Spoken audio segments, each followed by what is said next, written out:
Dear students,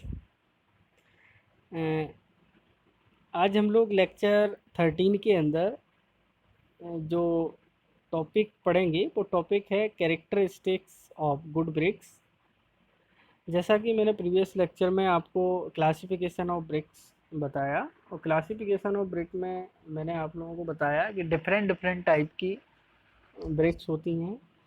फिर उनकी BRICS की प्रॉपर्टीज़ बताई मैंने इंडिविजुअल, उनको आइडेंटिफाई करने के लिए कि अगर थर्ड क्लास ब्रेक है, फर्स्ट क्लास ब्रेक है, सेकंड क्लास ब्रेक है, तो उनकी क्या प्रॉपर्टीज़ होती हैं।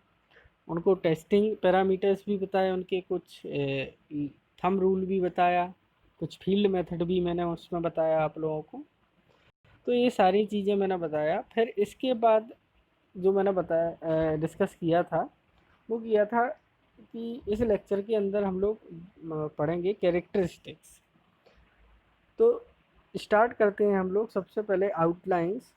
आउटलाइंस में देखते हैं कि जो हम फर्स्टली पढ़ेंगे वो पढ़ेंगे लर्निंग आउटकम्स। जैसा कि हम लोग देखते हैं कि कोई लेक्चर स्टार्ट होता है तो उसके पहले हम लोग बात करते हैं कि इस लेक्चर में कौन कौन सी चीज़ों को हम गेन करेंगे, क्या क्या चीज़ें आप सीखेंगे इस लेक्चर से। फिर हम देखेंगे कैरेक्टरिस्टिक्स ऑफ गुड ब्रिक। फिर हम comparison of brick work and stone work, इन दोनों में कंपैरिजन देखेंगे कि ब्रिक वर्क और स्टोन वर्क में क्या कंपैरिजन होता है, और क्या क्या एडवांटेज होते हैं ब्रिक वर्क के और क्या क्या डिसएडवांटेज होते हैं। ये सारी चीज़ों पर डिस्कस करेंगे हम लोग इस टॉपिक पर।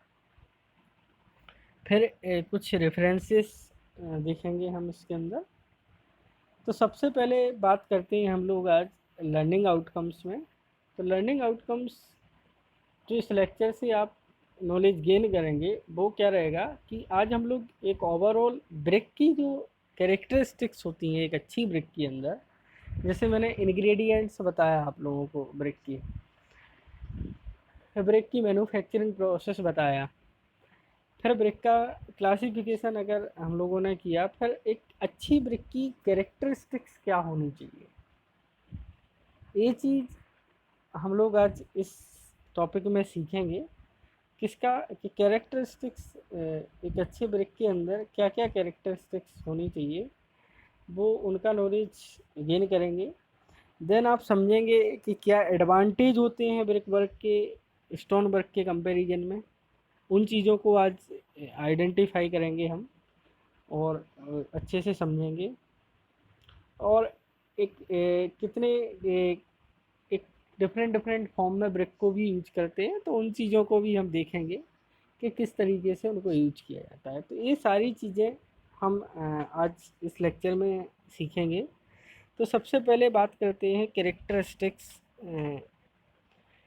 Of good BRICS. एक अच्छी ब्रिक जो होती है वो मैं आप लोगों को पहले ही बता चुका हूँ कि गुड ब्रिक के अंदर, जो फर्स्ट लेक्चर के अंदर मैंने बताया था आप लोगों को कि एक ब्रिक जो होती है, ब्रिक को अगर मैंने एक रेफरेंस लिया एक अच्छी ब्रिक को, तो उस ब्रिक के अंदर जो फर्स्ट लेक्चर में मैंने एक्सप्लेन किया था स्टार्टिंग में, ब्रिक का जो पहला लेक्चर था उसमें मैंने इंग्रेडिएंट्स बताए थे ब्रिक के।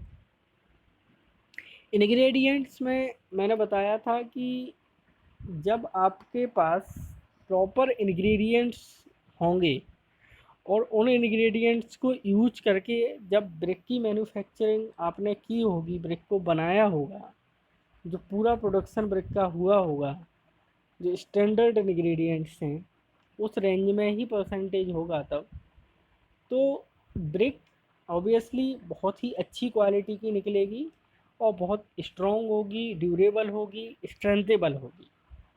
बट जब आपके इंग्रेडिएंट्स ही वेरी कर रहे हों, जब आपको पता है कि सिलिका का परसेंटेज 50 to 60% होना चाहिए, आपको पता है कि ये स्टैंडर्ड वैल्यू है 50 to 60% परसेंटेज ऑफ सिलिका। अगर 50 to 60% ये वैल्यू वेरी नहीं कर रही है, आपने 70% ले लिया, आपको पता है उस लेक्चर में मैंने बताया है कि सिलिका से क्या हो जाएगा, पूरा का पूरा ब्रिटलनेस आ जाएगी अगर ज़्यादा आपने वहाँ पे कर दिया उसका परसेंटेज, तो पूरा का पूरा शेप ही बिगड़ जाएगा। अब इस तरीके से सिलिका का परसेंटेज 50 to 60% ही नो डाउट बहुत अच्छा कंपाउंड रहता है। स्ट्रेंथ भी इसी की वजह से आती है, स्ट्रेंथेबल एक तरीके से, और एक वेल यूनिफॉर्म शेप भी देता है, स्ट्रॉन्ग भी बनाता है ब्रेक को। बट परसेंटेज इसका 50 to 60% रहेगा तभी। इसी तरीके से एल्यूमिना का मैंने बताया था कि जो एल्यूमिना होता है वो 20 to 30% लेके चलते हैं, और 20 to 30%, 30 से ज़्यादा नहीं होना चाहिए। मैग्नीशिया, वो लाइम बताया था, लाइम <10% होना चाहिए, 10 से ज़्यादा नहीं होना चाहिए लाइम। इस तरीके से ये जो परसेंटेज लिखे हुए हैं आपके सामने, ये परसेंटेज, ये मैक्सिमम वैल्यू लिखी हुई हैं, ये नीचे मैक्सिमम वैल्यूज लिखी हुई हैं। इनसे अगर कम ही हो तब बहुत अच्छा ब्रिक का प्रोडक्ट बनता है। एक ऑप्टिमम क्वांटिटी जो चाहिए है, जैसे मैग्नीशिया की 1% के अप्रोक्स चाहिए होती है, एक से कम, अगर एक से ज़्यादा अगर हो जाती है तो फिर वहाँ पर करोजन होने लगता है, ब्रेक ही ख़राब होने लगती है। श्रिंकेज को कम करता है, बट अगर 1% से ज़्यादा आपने कर दिया वहाँ पर, तो वो फिर करोजन करने लगेगा, ब्रेक अपने आप टूटने लगेगी बहुत बारीक बारीक पार्टिकल्स में। तो इस तरीके से हर एक इंग्रेडिएंट्स की एक अपनी आइडेंटिटी होती है, अपनी प्रॉपर्टीज होती है, और अपना एक खुद का फंक्शन होता है हर इंग्रेडिएंट का, जो ब्रेक मैन्युफैक्चरिंग में अपना रोल देता है। तो यहाँ पे देखिए, यहाँ पे इसका सिलिका का क्या रोल है, एल्यूमिना का क्या रोल है, लाइम का, मैग्नीशिया का, ये सारी चीज़ें हम डिस्कस कर चुके हैं। बट ये चीज़ मैं क्यों बता रहा हूँ कि अगर ये कंपोजिशन आपको प्रॉपर आपके पास होगा तो जो ब्रिक बनेगी वो एक अच्छी ब्रिक बनेगी। और मान लीजिए कि आपने इस कंपोजिशन को यूज करके आपने कोई ब्रिक बनाई हुई है। अब जब वो ब्रिक बनाई है तो उस ब्रिक की कैरेक्टरिस्टिक्स क्या होंगी, वो अच्छी ब्रिक होगी। ऑब्वियसली जब आपने ये कंपोजिशन आपने यूज किया है वहाँ पर, तो वो एक अच्छी ब्रिक बनेगी, और वो ब्रिक जो होगी उसकी कैरेक्टरिस्टिक्स क्या होंगी, इस टाइप से देख लीजिए जो ब्रिक है वो इस टाइप से बन जाती है, क्योंकि आपने कंपोजिशन ये वाला लिया है जो एक स्टैंडर्ड है। और जब आपने ये स्टैंडर्ड कंपोजिशन लिया हुआ है ब्रिक में, तो एक अच्छी क्वालिटी की आपके सामने ब्रिक बन के तैयार हो गई है, प्रोडक्शन मैन्युफैक्चरिंग हो गया ब्रिक का। जैसे ही मैन्युफैक्चरिंग हो गया तो ये ब्रिक बन के तैयार हो जाती है। तो अब इस ब्रिक की हम कैरेक्टरिस्टिक्स की बात करते हैं कि क्या कैरेक्टरिस्टिक्स होंगी एक ब्रिक की, एक गुड क्वालिटी ब्रिक में, अच्छी क्वालिटी की ब्रिक के अंदर क्या क्या चीज़ें होनी चाहिए। तो यहाँ बात करते हैं हम कैरेक्टरिस्टिक्स की। तो सबसे पहले साइज और शेप। साइज जो होता है ब्रिक का वो दो तरीके से समझिए। एक स्टैंडर्ड साइज होता है ब्रिक का, जो होता है स्टैंडर्ड साइज वो होता है 19 × 9 × 9 × 9 centimetre, 19 9 9, 19 centimetre length, 9 centimetre breath, और 9 सेंटीमीटर उसकी डेप्थ। 19 9 9 सेंटीमीटर जो होता है वो होता है उसका स्टैंडर्ड साइज। अब जैसे ही आप ब्रिक को मोटार के साथ कहीं पे यूज करते हैं, तो जब मोटार के साथ ब्रिक को यूज करते हैं तो हम थिकनेस ऑफ मोटार 1 सेंटीमीटर मान के चलते हैं। कितनी मान के चलते हैं? 1 सेंटीमीटर।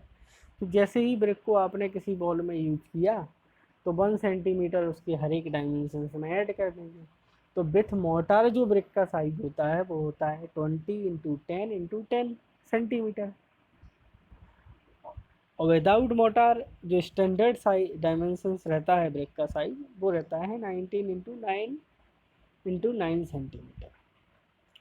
ये ब्रिक की साइज होते हैं। शेप ब्रेक का बिल्कुल प्रॉपर रेक्टेंगुलर होना चाहिए, एक तरीके से एक यूनिफॉर्म शेप रेक्टेंगुलर फॉर्म में। तो एक गुड ब्रेक के अंदर इस तरीके से साइज और शेप होना चाहिए, ये आपको ध्यान रखना है, क्योंकि हम बात कर रहे हैं कैरेक्टरिस्टिक्स ऑफ गुड ब्रेक, एक अच्छी क्वालिटी की ब्रेक। आज हम बात किसी भी ख़राब ब्रेक की नहीं करेंगे, अनबर्न्ड ब्रेक की नहीं करेंगे, ओवरबर्न्ड ब्रेक की नहीं करेंगे, ना हम इस टाइप की ब्रेक की करेंगे क्योंकि सेकंड क्लास है, ये थर्ड क्लास है। एक गुड क्वालिटी ब्रेक क्या होनी चाहिए, उसकी बात आज हम लोग कर रहे हैं। तो साइज और शेप मैंने बताया इनके बारे में। देन नेक्स्ट जो करेक्टरिस्टिक्स होती है वो होता है कलर। कलर जो होना चाहिए उसका, वो एक यूनिफॉर्म, ऐसा नहीं होना चाहिए जैसे आप यहाँ पर एक ब्रेक देख रहे हैं तो इसका आप कलर देख रहे हैं बिल्कुल यूनिफॉर्म कलर है। देखिए कलर बिल्कुल यूनिफॉर्म रेड होना चाहिए, रेडिश कलर की बिल्कुल ब्रेक यूनिफॉर्म वे में पूरा का पूरा कलर होना चाहिए।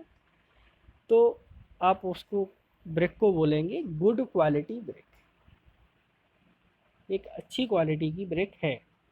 तो कलर का कुछ इस तरीके से कंपाउंड, रेड कलर से ऐसा नहीं कि येलो कलर की ब्रेक हो या ब्लैक कलर की ब्रेक हो, क्योंकि कई बार जो अनबर्न्ट ब्रेक होती हैं या ओवरबर्न्ट जो ब्रेक होती हैं, ये जामा ब्रेक होती हैं, ओवरबर्न्ट ब्रेक, वो आपने देखी होंगी कि वो उनका कलर ब्लू कलर हो जाता है या फिर ब्लैक कलर की हो जाती है। तो एक गुड क्वालिटी जो ब्रेक होती है, उस एक अच्छी ब्रेक की जो कैरेक्टरिस्टिक्स होती है कलर, वो कलर उसका रेडिश ही होना चाहिए, रेड कलर की होना चाहिए, यूनिफॉर्म होना चाहिए, किसी भी कलर को इसमें काउंट नहीं करेंगे। इसके बाद टेक्सचर एंड कॉम्पैक्टनेस, टेक्सचर जो होना चाहिए उसका इंटरनल टेक्सचर, उसको अगर हम देखें टेक्सचर को ब्रेक करेंगे अगर ब्रेक को, तो ब्रेक करने के बाद तोड़ दिया हमने किसी ब्रेक को, एक अच्छी क्वालिटी की ब्रेक को अगर हम ब्रेक करेंगे तो उसका जो टेक्सचर होगा इंटरनल वो बिल्कुल यूनिफॉर्म होगा, उसमें किसी भी टाइप के वाइट स्पोर्स वगैरह प्रेजेंस नहीं होंगे। जैसे देखा हो कई सारी ब्रेक्स ऐसी भी होती हैं कि जिनमें पोर्स होते हैं अंदर, जिनमें परसेंटेज ऑफ वाटर ज़्यादा एब्जॉर्ब करती हैं, जो उनमें क्या होता है उनके अंदर पोर्स ही तो होते हैं, वॉइड्स होते हैं उनके अंदर। जब वो वॉइड्स होते हैं तो उन वॉइड्स में चला जाता है वाटर, उनका टेक्सचर जो होता है इंटरनल वो प्रॉपर होता ही नहीं है जिस तरीके से होना चाहिए। अगर वो अच्छा होगा तो फिर उसका परसेंटेज ऑफ वाटर बहुत कम एब्जॉर्ब करेंगे। तो इस तरीके से टेक्सचर जो होगा उनमें पोर्स या वॉइड्स बिल्कुल कम से कम होना चाहिए, एक यूनिफॉर्म वे में पूरा का पूरी अरेंजमेंट दिखना चाहिए जो ब्रेक होगी। क्योंकि जब आप सिरका का कंपोजिशन प्रॉपर रखेंगे तो पॉइजन भी उसमें अच्छा रहेगा। तो जब पॉइजन अच्छा रहेगा तो पॉइजन की वजह से पॉइजन ज़्यादा होगा, तो पॉइजन ज़्यादा होगा तो जो मॉलिक्यूल्स हैं, पार्टिकल्स हैं सॉइल के, वो एक दूसरे के साथ प्रॉपर तरीके से अट्रैक्टिव रहेंगे। कॉम्पैक्टनेस, प्रॉपर सॉलिड होना चाहिए टेक्सचर अच्छे से बना हुआ। तो ये जो हम तीन टाइप की अभी कैरेक्टरिस्टिक्स हमने देखी हैं गुड क्वालिटी ब्रेक, जो गुड ब्रेक होती है उसके अंदर साइज एंड शेप उसके बारे में मैंने बताया, फिर कलर, फिर टेक्सचर एंड कॉम्पैक्टनेस। देन फिर आता है हार्डनेस एंड साउंडनेस। हार्डनेस और साउंडनेस में हम देखेंगे कि हार्डनेस पता करने के लिए जो ब्रेक होती है वो ब्रेक में मैंने बताया है कि हार्डनेस को, जैसे फील्ड पे हम जाते हैं और फील्ड पे गए हुए हैं और फील्ड पे जाके हमने नेल्स से, नाखून से ब्रेक को स्क्रैच किया, तो जो गुड ब्रेक होगी एक अच्छी ब्रेक के अंदर स्क्रैच करने पर, जो स्क्रैच होगा तो स्क्रैच करने पर क्या होगा कि वो स्क्रैच नहीं बनना चाहिए, रिप्रेजेंट नहीं होना चाहिए उसके सरफेस का, तो अच्छी क्वालिटी की ब्रेक के अंदर। देन हमने जब दो ब्रेक को टकराया, टकराने पर मेटेलिक या रिंगिंग साउंड आना चाहिए। एक तरीके से हार्डनेस और साउंडनेस इस तरीके से फुलफ़िल होती हैं जो गुड क्वालिटी ब्रेक होती हैं। उनके अंदर। फिर बात आती है वाटर एब्जॉर्प्शन। तो वाटर एब्जॉर्प्शन के लिए मैंने जो परसेंटेज बताए हैं आप लोगों को, कुछ स्टैंडर्ड परसेंटेज बताया था मैंने। डिफरेंट डिफरेंट टाइप से ब्रेक होती हैं तो उनका मैंने परसेंटेज भी डिफरेंट डिफरेंट बताया था। लेकिन यहाँ पर हम एक गुड क्वालिटी ब्रेक की अगर हम बात करेंगे कि अच्छी क्वालिटी की ब्रेक है, तो उस ब्रेक के अंदर जो वाटर एब्जॉर्प्शन होता है तो वो कितना होना चाहिए। सबसे पहले वाटर एब्जॉर्प्शन को समझिए। वाटर एब्जॉर्प्शन क्या होता है कि ब्रेक का वाटर को एब्जॉर्ब करना।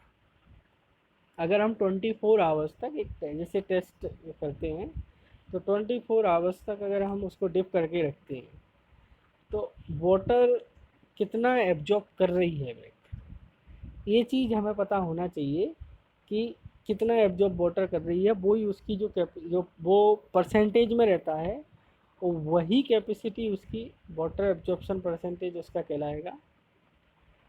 तो ब्रेक को 20% से ज़्यादा वाटर एब्जॉर्ब नहीं करना चाहिए।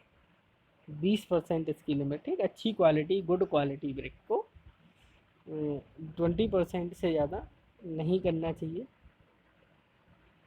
इसी तरीके से अब बात आती है क्रशिंग स्ट्रेंथ। तो क्रशिंग स्ट्रेंथ जो होती है ब्रेक की, वो क्रशिंग स्ट्रेंथ जनरली 5.5 न्यूटन पर एम स्क्वायर से कम नहीं होना चाहिए। एक क्रशिंग स्ट्रेंथ एक गुड क्वालिटी ब्रेक के अंदर इतनी स्ट्रेंथ तो होना ही चाहिए, 5.50 न्यूटन पर एम स्क्वायर, इससे कम नहीं होना चाहिए क्रशिंग स्ट्रेंथ। ये जो मैं बता रहा हूँ ये एक गुड ब्रेक के अंदर, एक अच्छी ब्रेक जो होती है उसके अंदर एक क्वालिटीज़ होनी चाहिए, एक कैरेक्टरिस्टिक्स होनी चाहिए जो हम लोग यहाँ देख रहे हैं उनको फुलफ़िल करना चाहिए। इसी तरीके से जो ब्रेक अर्थ है उसके अंदर अगर हम देखें तो किसी भी टाइप का, जैसे ब्रेक अर्थ में किसी भी टाइप के पेबल्स कंकड़ पत्थर, ये सारी चीज़ें प्रॉपर कंपोजिशन, ये सब प्रेजेंस होना चाहिए। तो आई होप कि आप लोगों को ये चीज़ बिल्कुल क्लियर हुई होगी कि जो कैरेक्टरिस्टिक्स होती है एक गुड क्वालिटी ब्रेक की, एक अच्छी ब्रेक जो होती है उस ब्रेक के अंदर जो कैरेक्टरिस्टिक्स होती हैं वो मैंने आप लोगों को बताई हैं। कि सबसे पहले शेप और साइज़ कैसा होना चाहिए उसका, वो मैंने बताया 19x9x9 सेंटीमीटर का size standard. Shape proper rectangular होना चाहिए। कलर बताया मैंने। फिर टेक्सचर एंड कॉम्पैक्टनेस बताया। फिर उसके बाद हार्डनेस एंड साउंडनेस कैसी होनी चाहिए ब्रेक की। वाटर एब्जॉर्प्शन मैक्सिमम कितना एब्जॉर्ब होना चाहिए, कितने से ज़्यादा नहीं करना चाहिए, उतना कम ही करे तो और अच्छा रहेगा। बट 20% इसमें मैंने लिमिट बताई है। 5.50 उसकी क्रशिंग स्ट्रेंथ होती है मैक्सिमम। इसी तरीके से ब्रेक अर्थ का भी मैंने बताया कि उसमें भी प्रॉपर वो होना चाहिए। अब इसके बाद हम लोग जो नेक्स्ट जो टॉपिक पढ़ने जा रहे हैं वो टॉपिक रहेगा हमारा comparison of brick work and stone work. Brick work का और स्टोन वर्क का हम कंपैरिजन करेंगे कि किस तरीके से कहाँ सूटेबल स्टोन वर्क होता है, कहाँ ब्रेक वर्क होता है, क्या दोनों में डिफरेंसेस होते हैं, इन सारी चीज़ों के बारे में हम लोग बात करेंगे। तो सबसे पहले स्टोन वर्क और ब्रिक वर्क को आप इस इमेज के थ्रू समझ लीजिए कि ये जो आप सामने पिक देख रहे हैं इस पिक में आप फर्स्टली जो ये है ये ब्रिक वर्क है और सेकंड इमेज में आप देख रहे हैं स्टोन वर्क को, ये स्टोन वर्क है, ये स्टोन वर्क है और ये ब्रिक वर्क है। तो ब्रिक वर्क और स्टोन वर्क ये दोनों वर्क एक तरीके से मैसनरी वर्क में ज़्यादातर यूज होते हैं और भी कंस्ट्रक्शन के टाइप में यूज होते हैं, बट यहाँ पे आप एक मैसनरी फॉर्म में इसको देख रहे हैं। तो दोनों के कंपैरिजन के अगर हम सबसे पहली चीज़ देखते हैं, तो जो सबसे फर्स्टली अगर हम देखें, तो एक स्टोन जो होता है वो एक नेचुरल मटेरियल होता है। मैंने बताया है कि स्टोन हमें कहाँ से मिलता है, नेचुरली मिलता है, और ब्रिक आर्टिफिशियली मिलती है। ब्रिक किससे मिलके बनाई जाती है, जो किले होती है, किले को वाटर में मिक्स करके प्रॉपर जितना भी चाहिए होता है उसको मिक्स करके उससे ब्रिक बनाई जाती है, मीन्स आर्टिफिशियल मटेरियल होता है। इसी तरीके से अगर ब्रिक देखा जाए तो ब्रिक और स्टोन, आर्टिफिशियल ब्रिक और नेचुरल स्टोन। अगर स्टोन वर्क को देखा जाए तो स्टोन वर्क में प्लास्टर्ड इतना ज़्यादा कंपलसरी नहीं होता है, बिकॉज इसका जो अरेंजमेंट होता है स्टोन का कुछ इस तरीके से होता है कि बहुत प्लीजिंग कंडीशन होती आती है, तो इसमें प्लास्टर्ड की इतनी ज़्यादा नीड नहीं होती है। बट अगर हम ब्रिक वर्क की बात करें तो ब्रिक वर्क के अंदर प्लास्टर की नीड होती है, प्लास्टर करने की। प्लास्टर का मतलब आप समझिए कि इस सरफेस को कवर करना है, इस ये पूरा सरफेस है, तो ब्रिक वर्क में नीड रहती है प्लास्टरिंग प्रोसेस की, और स्टोन वर्क के अंदर इतनी ज़्यादा नीड नहीं होती है। ये बहुत अच्छा, क्योंकि कलर नेचुरल कलर रहता है स्टोन का, तो काफ़ी अच्छी कंडीशन ये प्रोवाइड करता है। इसी तरीके से अगर हम बात करें कि स्टोन वर्क जो होता है वो काफ़ी स्ट्रॉन्ग होता है, ड्यूरेबल होता है, और वेदर रेजिस्टेंट प्रॉपर्टीज होती है ब्रिक वर्क के कंपैरिजन में स्टोन वर्क के अंदर, क्योंकि स्टोन वर्क काफ़ी स्ट्रॉन्ग होता है। कि ब्रिक की तो कंप्रेसिव स्ट्रेंथ, जो क्रिसिंग स्ट्रेंथ होती है वो काफ़ी कम होती है, बट जो स्टोन वर्क होता है, स्टोन वर्क की क्रिसिंग स्ट्रेंथ, ड्यूरेबिलिटी, ये सारी चीज़ें अच्छी होती हैं। अब ब्रिक वर्क जो होता है वो एक लेस वाटर टाइट कंस्ट्रक्शन होता है। जो वाटर टाइट का मतलब है कि पानी को कहीं पे भी, जैसे वाटर वगैरह है, तो वाटर को एक तरीके से ब्रेक करने के लिए, उसको स्टॉप करने के लिए, जो जब सेक्शन करते हैं, अगर हम ब्रेक से करें तो ब्रेक का, अगर आपने बॉल बना दिया और एक स्टोन का बॉल बना दिया, इस तरीके से समझिए, तो ब्रिक की वॉल में वाटर ज़्यादा जल्दी से पास हो जाएगा और डैम्पनेस आ जाएगी आपकी बिल्डिंग के अंदर। बट स्टोन का अगर आप बनाएंगे वो, तो स्टोन में डैम्पनेस या एटमॉस्फेरिक जो एटमॉस्फेयर है वो एंटर नहीं हो पाता है, क्योंकि ये चीज़ ब्रिक जो होती है वो एब्जॉर्ब करती है मॉइस्चर, और मॉइस्चर एब्जॉर्ब करेगी तो वो एंटर कर जाता है फिर बिल्डिंग के अंदर। तो ये कुछ कंपैरिजन थे जो स्टोन और ब्रिक वर्क में, दोनों में कंपेयर करते हैं कि ब्रिक वर्क और स्टोन वर्क में स्टोन वर्क किस तरीके से कहाँ अच्छा यूजफुल होता है। अब ब्रिक के कुछ एडवांटेजेस देखिए कि जहाँ जो स्टोन वर्क के कंपैरिजन में अच्छी होती है, बहुत अच्छी मानी जाती है ब्रिक वर्क। ब्रिक वर्क सबसे पहले एक अच्छे फायर रेजिस्टेंट मटेरियल की तरह बिहेव करती है। जो एडवांटेज होते हैं स्टोन वर्क के कंपैरिजन में, उसको देखिए। अब आप ब्रिक ब्रिक जो होती है, brick good fire resistant material होता है। कंपैरिजन किसके कंपेयर में बात करें, हम स्टोन के कंपैरिजन में बात करें तो अगर हम ब्रिक का एक सेकंड एडवांटेज और देखें स्टोन के कंपेयर में, तो इसको हम ईजिली मोल्डेड कर सकते हैं किसी भी शेप एंड साइज में एज़ पर रिक्वायरमेंट्स, और इसकी जो ड्रेसिंग या किसी भी शेप में बनाना होता है, ये सारी चीज़ें हम मोल्डिंग के थ्रू कर लेते हैं। बट स्टोन के अंदर ये चीज़ें काफ़ी डिफ़िकल्ट होती हैं और बहुत ज़्यादा इजी नहीं होती हैं। तो ये दूसरा एडवांटेज है ब्रिक वर्क का। थर्ड जो है वो एक तरीके से बहुत सारे वो रहते हैं एटमॉस्फेरिक, एक तरीके से इफ़ेक्ट, कि जो ब्रिक जो होती है वहाँ गुड क्वालिटी रिप्रेजेंट करती है स्टोन के कंपैरिजन में।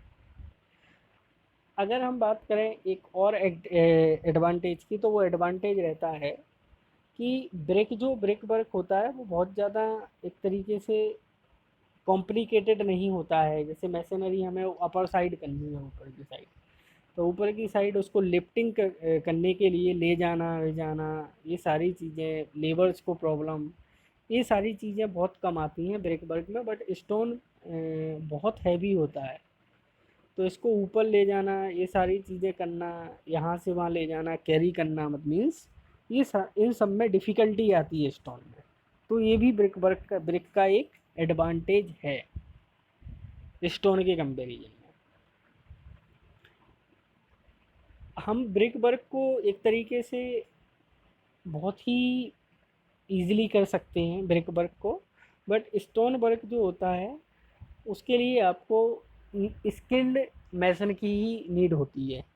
ब्रिक वर्क को तो नॉर्मली जैसे जो लेबर्स होते हैं, मैसन होते हैं, वो एक दो बार करेंगे तो बहुत ही ईजिली कर सकते हैं।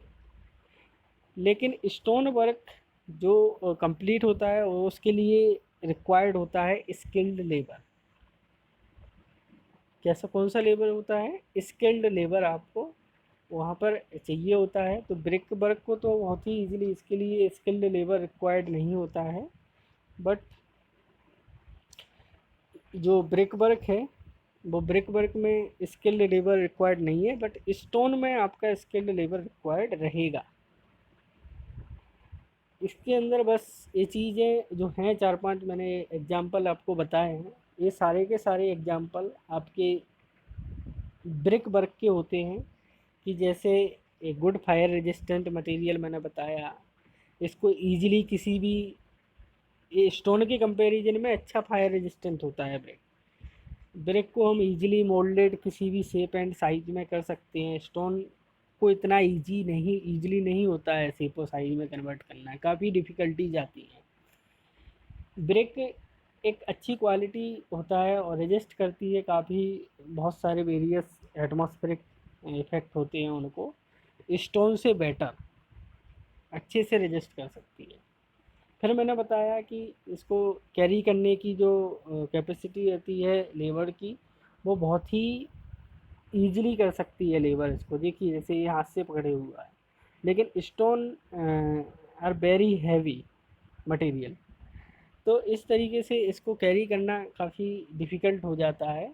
तो ये भी ब्रिक वर्क का एक एडवांटेज ही है। और इसको ब्रिक वर्क को करने के लिए स्किल्ड मैसन की नीड होती है, नहीं होती है सॉरी। और स्टोन वर्क को करने के लिए स्किल्ड लेबर चाहिए होता है, स्किल्ड मैसन ही आपको रिक्वायर्ड होगा, तब आप स्टोन वर्क कर पाएंगे।